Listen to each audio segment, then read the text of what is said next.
नमस्कार, मैं धीरेन्द्र श्री अरविंदो सोसाइटी की तरफ से आप सबका इस लाइव वेबिनार पे हार्दिक स्वागत करता हूँ। इस वेबिनार को ऑर्गेनाइज कर रहे हैं श्री अरविंदो सोसाइटी और इसे स्पॉन्सर किया जा रहा है HDFC बैंक। नवाचारों की इन कड़ी में मैं पिछले कई दिनों से आपसे नवाचारों पर डिस्कशन कर रहा हूँ। हम चर्चा परिचर्चा कर रहे हैं, जहां हम देश भर के विभिन्न शिक्षकों के द्वारा दिए गए नवाचारों पे आपसे चर्चा परिचर्चा करता है।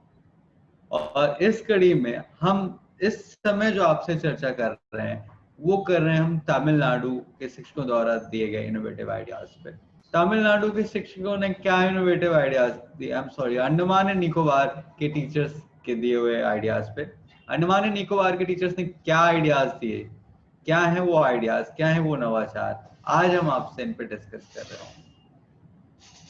अंडमान एंड निकोबार हम सब जानते हैं कि एक द्वीप समूह, एक यूनियन टेरिटरी है और हमारे trainers from Jammu Kashmir to Kerala to Andaman and Nicobar, Lakshadweep, Daman and Diu तक भी गए टीचर्स के पास आइडियाज लेने के लिए और उनसे हमने आइडियाज लिए। और जैसे मैंने कहा, ZII एक ऐसा मंच है जहां हम शिक्षकों के द्वारा दिए गए नवाचारों को ही शिक्षकों से लेकर शिक्षकों के को ही पहुंचाते हैं या उन तक ही पहुंचाते हैं, और इसीलिए हम कहते हैं ये एक नवाचार मंच है शिक्षकों के लिए, शिक्षकों के द्वारा। तो इसी कड़ी में आज हम जो नवाचार आपसे डिस्कस करेंगे, जो केस स्टडी आपसे डिस्कस करेंगे, वो है खेल खेल में शिक्षा।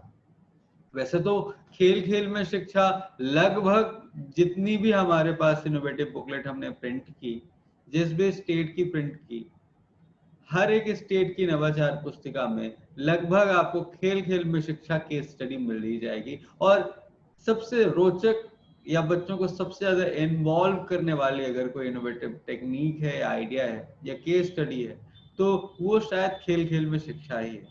क्यों? क्योंकि इससे बच्चों का मेंटल और फिजिकल दोनों ही विकास होता है। बच्चा मानसिक और शारीरिक दोनों रूप से विकसित होता है, तरक्की करता है, वृद्धि करता है।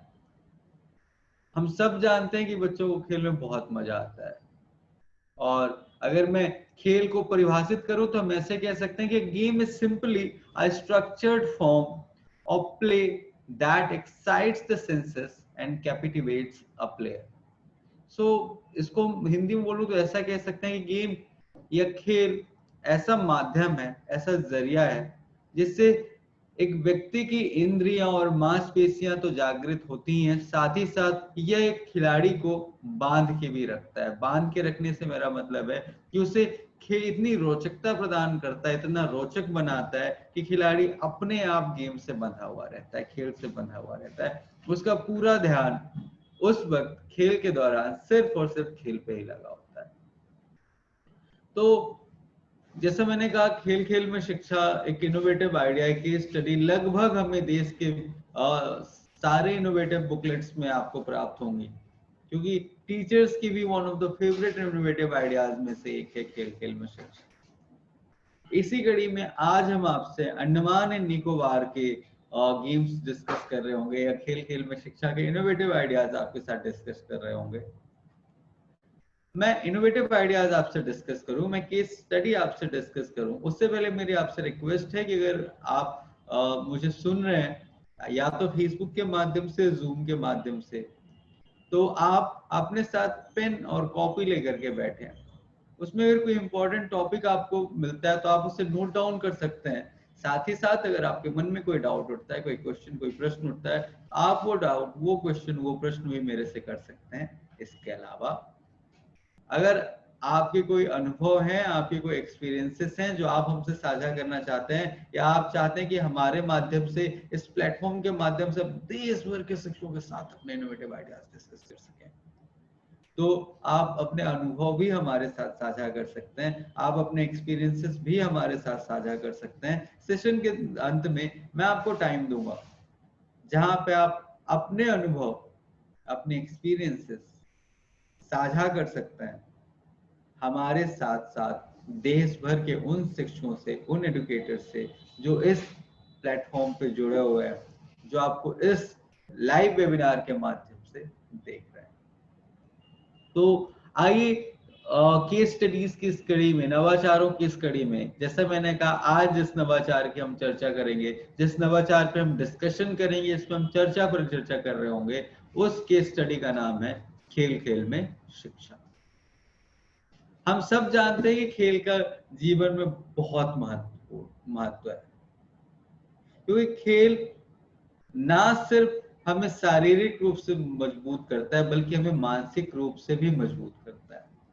अक्सर देखा गया है, कई सारे सर्वेज में ये बात निकल के सामने आई है कि जो बच्चे खेल नहीं खेलते हैं, जो गेम्स में इन्वॉल्व नहीं होते हैं, जो स्पोर्ट्स में पार्टिसिपेट नहीं करते हैं, उनके चांसेस हाई हो जाते हैं सुसाइड करने की। या मैं अगर ऐसे बोलूं तो गलत नहीं होगा कि सुसाइड करने वाले लोगों में ज्यादातर लोग वो होते हैं जो गेम्स में या गेम्स एंड स्पोर्ट्स में, खेलों में प्रतिभाग नहीं करते हैं।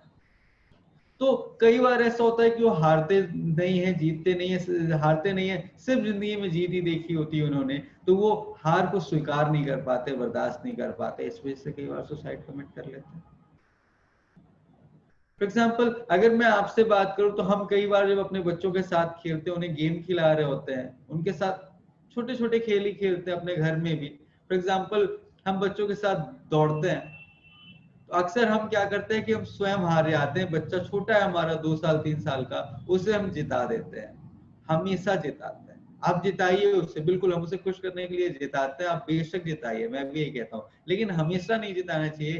बीच बीच में अगर वो हारेगा, हार का स्वाद भी चखेगा, तो अब उसे हार को सहने की भी हिम्मत आ जाएगी। अगर लगातार वो जीतता रहेगा तो हार को शायद कई बार बर्दाश्त नहीं कर पाता।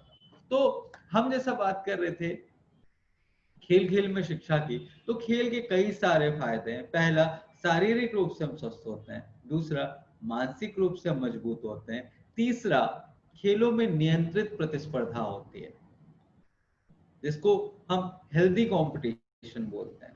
तो खेल में नियंत्रित प्रतिस्पर्धा होती है, जिससे बच्चों को आपस में कंट्रोल और नियंत्रण का भाव भी आता है और साथ ही साथ प्रतिस्पर्धा भी जागृत होती है। इसके अतिरिक्त अगर मैं बात करूं तो आपस में टीम वर्क जिसको हम बोलते हैं, सहभागिता की भावना जो हम बोलते हैं, मेल जोल की भावना जो हम बोलते हैं, बच्चों में जागृत होती है। बच्चे आपस में मिलजुल कर एज अ टीम, एक टीम की तरह काम करना चालू करते हैं। और हम सब जानते हैं कि जब हम एक टीम की तरह काम करते हैं तो निश्चित तौर पर सफलता प्राप्त होती है।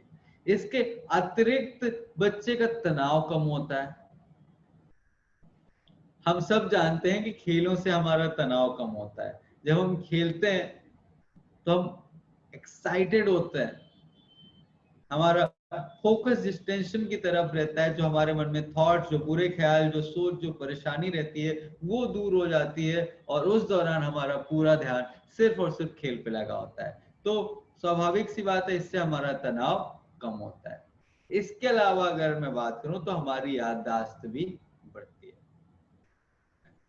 आप मुझे बताइए कि कोई भी खेल, अगर कोई भी गेम अगर आपने खेला हो, 2-4 बार अगर आपने उस खेल को खेल लिया, तो क्या आप उस गेम के नियम कभी भूलते हैं कि नियम क्या होता है?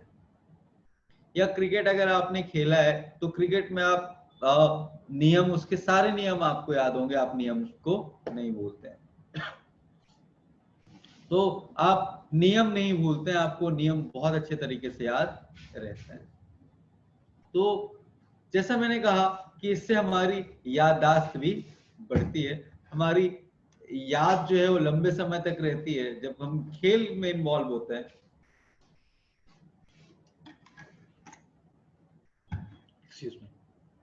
जब हम खेल में इन्वॉल्व होते हैं, हम खेलते हैं, तो हमारी उससे याददाश्त भी निश्चित तौर पे बढ़ती है। इसके अतिरिक्त मेल जोल की भावना जागृत होती है। हम, जैसे मैंने कहा, हम आपस में मिलकर काम करते हैं, एक दूसरे से फ्रेंडली बिहेवियर हमारा होता है। तो बच्चों का खेल के माध्यम से, वो बच्चा जो कटा कटा रहता था अब मिलजुल के भी काम करता है।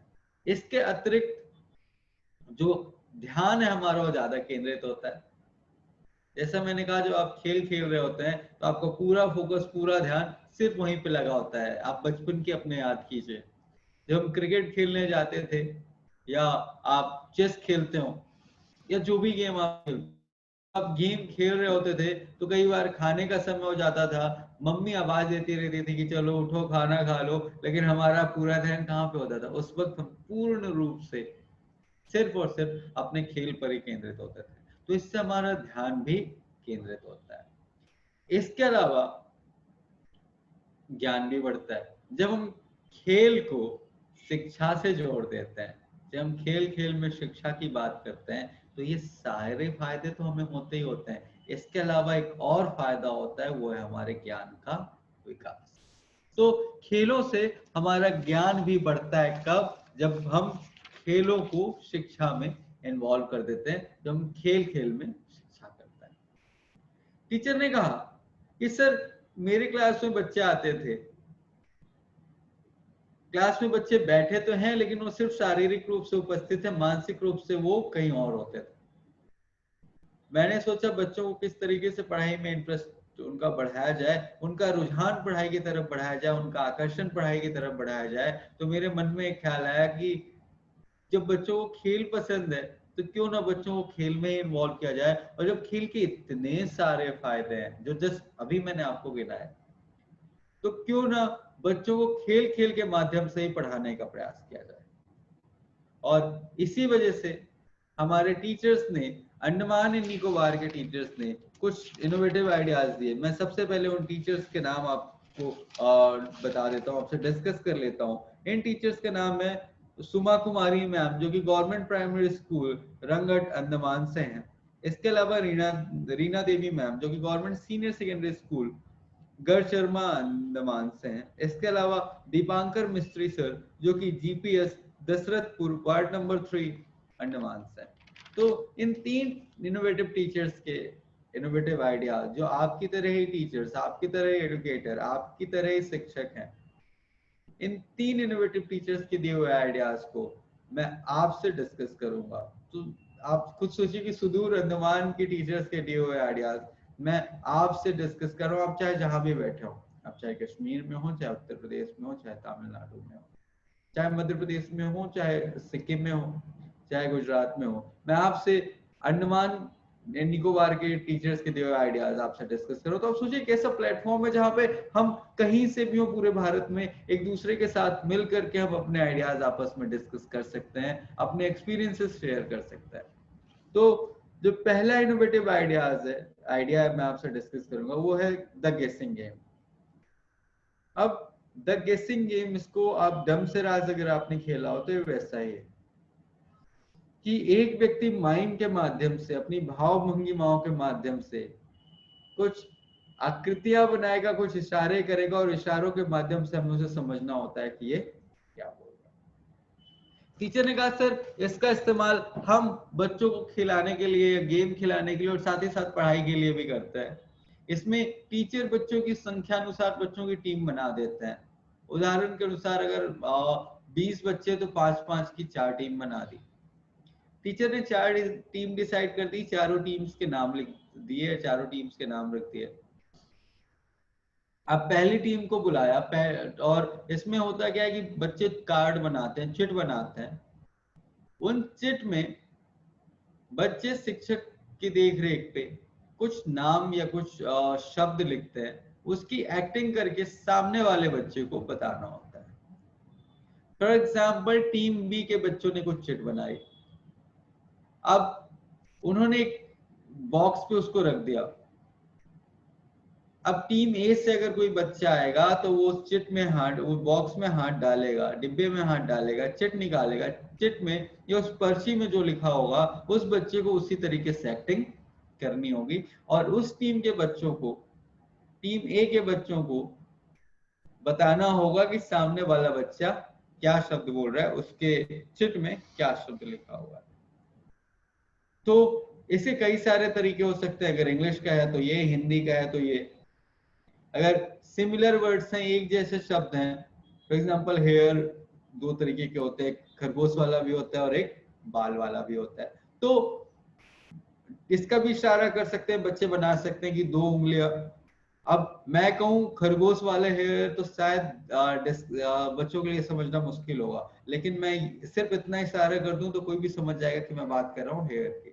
अब बच्चे इसमें से डिसाइड कर सकते हैं, 2 उंगलियां है तो बच्चे डिसाइड कर सकते हैं, जैसे हेयर बोला तो कौन सा वाला हेयर, ये बाल वाले के लिए पहली वाली होगी और उससे मिलते जुलते शब्द के लिए दूसरी वाली। तो जो सेम उच्चारण वाले, एक जैसे उच्चारण वाले शब्द हैं उनको भी इसमें इंक्लूड किया जा सकता है। इसके अलावा भी कई सारे शब्द हैं, जैसे टू हो गया, फॉर हो गया, अगर मैं इंग्लिश में बात करूँ, के लिए हो गया, द्वारा हो गया। तो के लिए और द्वारा को शायद हम शब्दों में व्यक्त ना कर पाए, तो जो ऐसे शब्द होते हैं जिनको एक्ट नहीं किया जा सकता उनके लिए कुछ इशारे पहले से ही बना दिया जाता है कि टू के लिए क्या इशारा होगा, फॉर के लिए क्या इशारा होगा, के लिए या द्वारा के लिए क्या इशारे किए जाएंगे। तो शिक्षक पहले से इशारे बना देते हैं, बता देते हैं बच्चों को, अब बच्चे उन इशारों का इस्तेमाल कर सकते हैं अपनी टीम को बातें पहुंचाने के लिए। इसके अलावा कई सारी चीजों को हम तोड़ भी सकते हैं। अब जैसे मैंने कहा फायरफ्लाई, तो फायरफ्लाई को बड़ी आसानी से हम फायर और फ्लाई में तोड़ सकते हैं और बच्चे उसका अर्थ बता सकते हैं उस टीम के। टीचर इसमें टाइम भी निर्धारित कर सकते हैं, उदाहरण के तौर पर 1 मिनट या 2 मिनट, कि इसके दौरान बच्चों को बताना है। अंत में टीचर बोर्ड पे मार्क्स सब बच्चों के, सब टीम के लिखते रहते हैं। हर बच्चे को अपनी टर्न मिलती है, सारे बच्चे आकर के उस माइम करते हैं, माइम का मतलब वो भंगिमाओं को करते हैं, उन इशारों को करते हैं, चिट निकाल करके, पर्ची निकाल करके। अंत में जिस टीम के स्कोर या जिस टीम का मार्क सबसे ज्यादा होते हैं वो टीम विजयी होती है, विजयी घोषित की जाती है और सारे बच्चे तालियों के माध्यम से उस टीम का स्वागत करते हैं। इससे क्या फायदा होता है? इससे फायदा क्या ये होता है कि बच्चे आपस में एंगेज होते हैं पढ़ाई के लिए, सबका ध्यान रहता है उस शब्द को पहचानने के लिए। एक टीम चाहती है कि जिस टीम के द्वारा बनाई गई वो चिट है, वो चाहती है कि सामने वाली टीम सही जवाब ना दे पाए और सामने वाली टीम भरसक प्रयास करती है कि वो जीते, अपनी सारी शक्ति लगाती है, सारे अपने दिमाग को खंगोलती है, दिमाग से ढूंढने की कोशिश करते हैं कि इसका उत्तर क्या होगा। जब इतना दिमाग को फूट दे रहे हैं सोचने के लिए, तो निश्चित तौर पर धीरे धीरे हमारा दिमाग जो है उसकी एक्टिविटी बहुत तेज हो जाती है, बहुत शार्प हो जाती है और वो तेजी से कार्य करने लगता है। इसके अलावा इससे बच्चों में critical thinking, analytical thinking, creativity जैसे भाव भी जागृत होते हैं। बच्चे इशारे से अपनी बातों को कहने की कोशिश कर पाते हैं, क्योंकि लैंग्वेज की हम बात करें, भाषा की बात करें, तो भाषा सिर्फ वही नहीं जो हम बोलते हैं, हम अपने इशारों द्वारा, अपने आंखों के द्वारा, अपने एक्सप्रेशंस के द्वारा, अपने भाव भंगिमाओं के द्वारा भी बहुत सारी बातें बोल सकते हैं या कह सकते हैं। तो बच्चे ये सारी चीजें भी साथ ही साथ सीखते चलते हैं। इसके अलावा दूसरा गेम जो है वो है वोकैबुलरी गेम, मतलब शब्दों का खेल। शब्दों का खेल क्या है, आइए थोड़ा इसको समझने की कोशिश करते हैं। अगर आप कभी मेला गए होंगे तो निश्चित तौर पे आपने देखा होगा कि एक गेम होता है जिसमें रिंग होती है, उस रिंग को सामने कुछ चीजें रखी होती हैं, कई बार कुछ खिलौने होते हैं, वो रखे होते हैं, कुछ घर के इस्तेमाल वाले छोटे छोटे सामान रखे होते हैं। हम रिंग लेते हैं और रिंग को हमें उस चीज पे फेंकना पड़ता है, हम निशाना लगाते हैं। फॉर एग्जाम्पल वहां पे एक टेडी बियर रखा है छोटा सा, या कोई कार रखी है, तो हम कोशिश करते हैं कि हमारी वो रिंग जो है उस कार पे गिरे। अगर वो रिंग कार पे गिरती है पूर्ण रूप से, तो वो कार हमें मिल जाती है। ये गेम हम सब ने खेला होगा, और अगर हम कोई मिला जाते हैं या जाते थे तो अक्सर ये पसंदीदा खेल हुआ करता था, शूटिंग और ये रिंग वाला खेल अक्सर खेलते थे। तो टीचर ने कहा कि सर इसी गेम का इस्तेमाल हम करते हैं शब्दों का खेल के तौर पे। इसमें होता क्या है कि बच्चों को टीचर्स गेम खिलाते हैं, बच्चों के लिए टीचर पहले तो अल्फाबेट लिख देते हैं। छोटे बच्चों की अगर हम बात करें तो उनको अल्फाबेट लिख दिया जाता है। अल्फाबेट उदाहरण के तौर पर मैंने ABCDFGH अप टू जेड लिख दिया। अब या हिंदी में काका गाघा लिख दिया पूरा। अब इसके बाद होता क्या है कि बच्चों को एक एक करके रोल नंबर वाइज या सिटिंग में जैसे बैठे हुए हैं तो एक एक करके उन्हें बुलाया जाता है। शिक्षक एक निश्चित दूरी पे बच्चों को खड़ा करता है और सामने एक कागज पे टीचर अलग अलग कार्ड बनाते हैं और अलग अलग कार्ड में अल्फाबेट्स लिख दिए जाते हैं। अब बच्चों को रिंग फेंकनी होती है। बच्चा जिस कार्ड पे रिंग फेंकेगा उस कार्ड से मिलता हुआ या उस कार्ड से मिलते हुए 3 शब्द उसको बनाने पड़ते हैं। फॉर एग्जाम्पल रैंडम में ये शब्द ये अल्फाबेट्स लिखे होते हैं। किसी बच्चे ने फेंका रिंग और मान लीजिए वो का पे गिरा, तो जब का पे गिरा तो बच्चे को का से मिलते जुलते का शब्द से शुरुआत होते हुए शुरू होते हुए 3 शब्द बनाने होंगे। उदाहरण के तौर पर बच्चा का से बना सकता है कबूतर, कमल और कश्मीर। 3 शब्द बच्चे ने बनाया और 3 शब्द कुछ भी हो सकता है। ऐसे ही दूसरा बच्चा आता है, उसका रिंग जिस अल्फाबेट पे गिरता है बच्चा उससे शब्द बनाता है। इससे फायदा क्या होता है?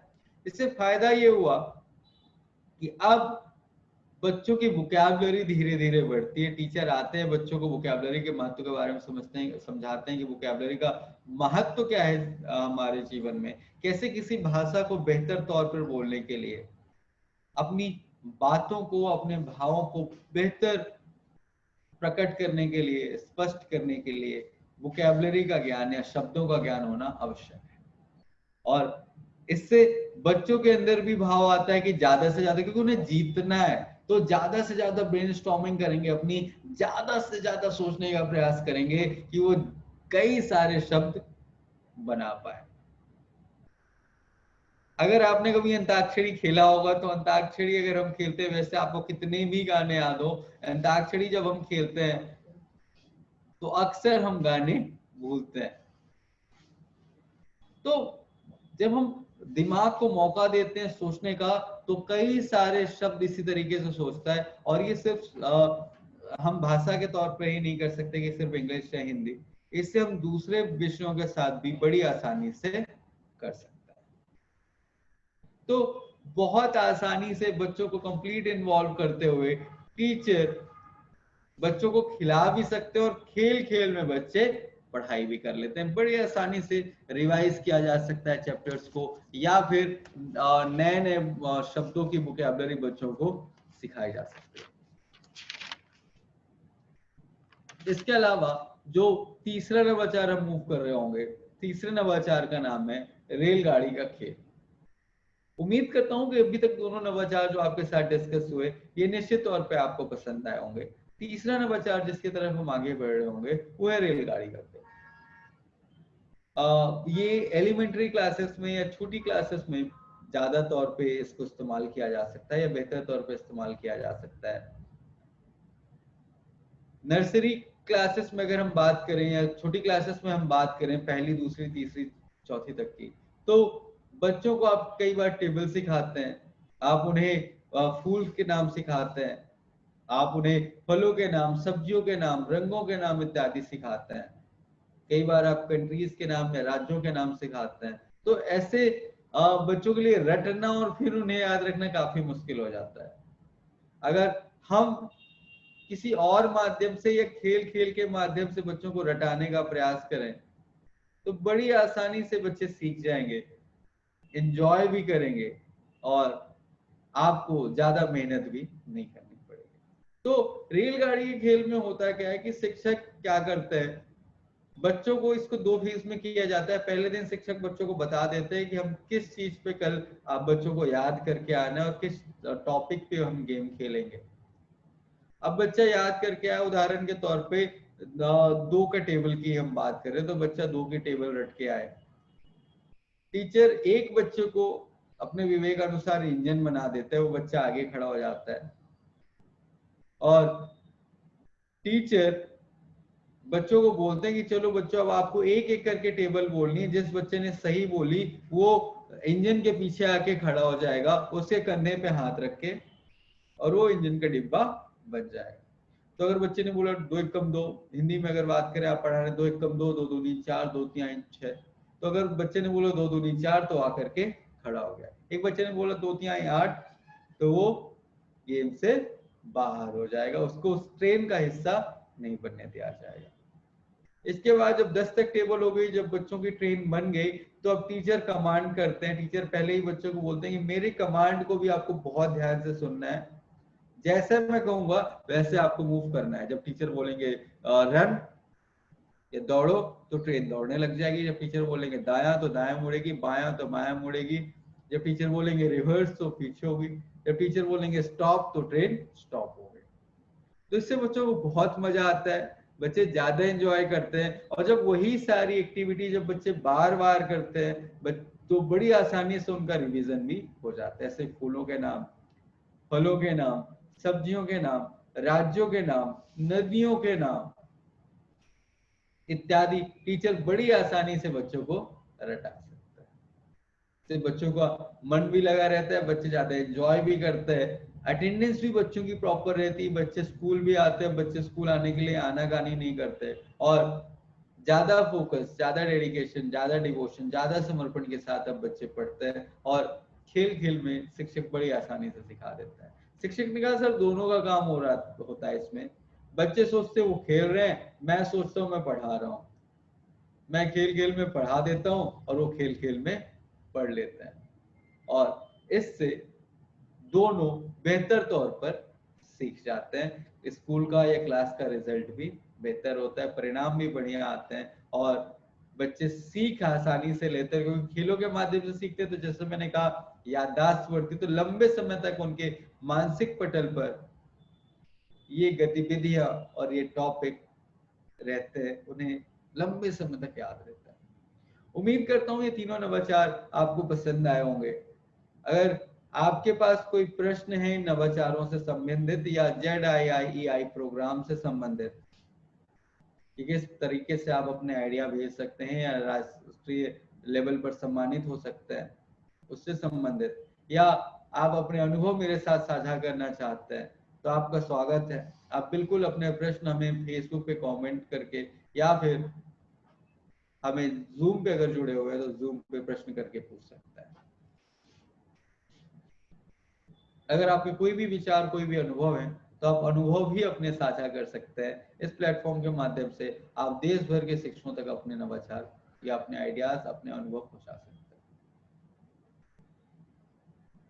उम्मीद करता हूं आपको ये नवाचार पसंद आए होंगे, और हम या आप जब भी अपने विद्यालय जाएंगे तो इन नवाचार जो मैं आपसे डिस्कस कर रहा हूँ, उनमें से जो भी नवाचार आपको पसंद आया, आप उसको एटलीस्ट, मैं उम्मीद करता हूं कि अपने विद्यालय में कम से कम एक नवाचार तो अवश्य रूप से क्रियान्वित कर रहे होंगे। इसी उम्मीद के साथ मैं धीरेन्द्र आपसे आज विदा लेता हूं।